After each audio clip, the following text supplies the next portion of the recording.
سلام، خوش اومدی به این ویدیو. امروز میخوام بهت آموزش بدم که چجوری برای ماینکرافت بدراک انیمیشن نصب کنی و ماب های اون رو خفن تر کنی. پس اگه انیمیشن میخوای این ویدیو رو تا آخرش ببین. گل بهت. بزن بریم سراغ ویدیو. خب بچه‌ها، بعد از اینکه مود رو از توی کانال روبیکای تلگرام من دانلود کردین، میای توی ماینکرافت و باید دیگه این مود رو درستش کنیم. روی گزینه پلی میزنیم و کریت نیو ورلد تا یه دنیای جدید بسازیم و بریم اشغال کنیم با ماب های تکان خورنده. تیمش میکنم. حالا برم زمینم رو صاف کنم. چرا اینو زدم؟ خب حالا میام تا گزینه چست رو فعال کنم. این دل بخواهیه، ولی خب من فعال کردم تا حال بده. اکتیو که نداریم، اکتیو بیل و مود آپلود رو اکتیو میکنیم. همون اولیه عکس کریپر هم داره که خب الان این درست شد. حالا بریم پایین و اینجا هم که کاری نداریم، اما توی قسمت اکسپریمنت چی؟ اوکی.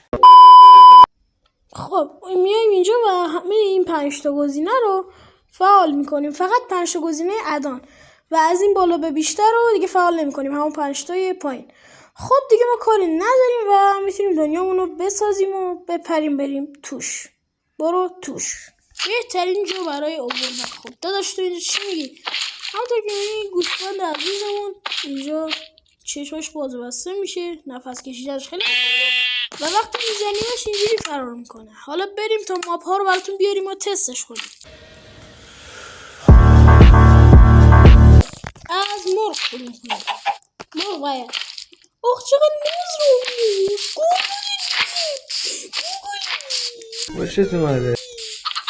چقدر اینو نوزن، نگاه از اینا هم میخورم.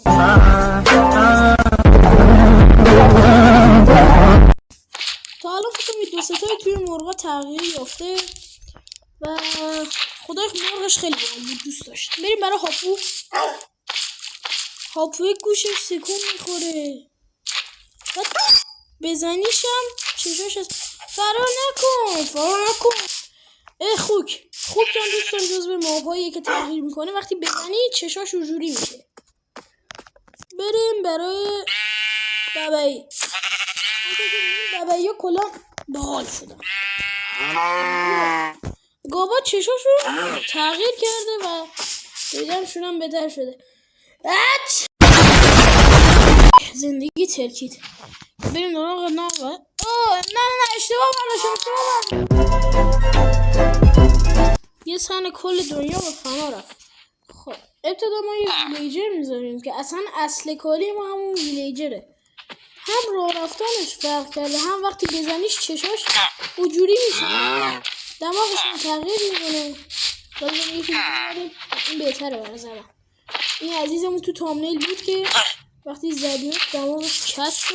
ببین چقدر باحال فرار میکنه. ولی از اونجا که من حوصله ندارم همش تو رو بزنم پخ کنی.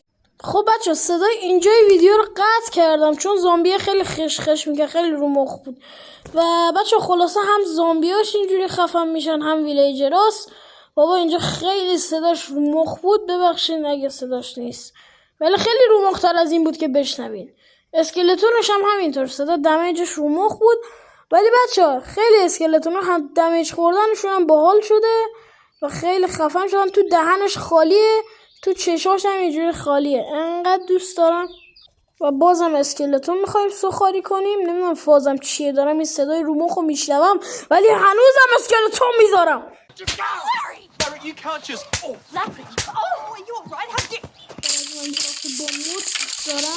خب رفقا، امیدوارم از این ویدیو هم خوشتون اومده باشه. بریم مادو بریزین و با ماباتون عشق کنید. همونطور که میبینین خیلی باحاله. ماد خدایی بازی رو قشنگ کرده و من خاری شدم.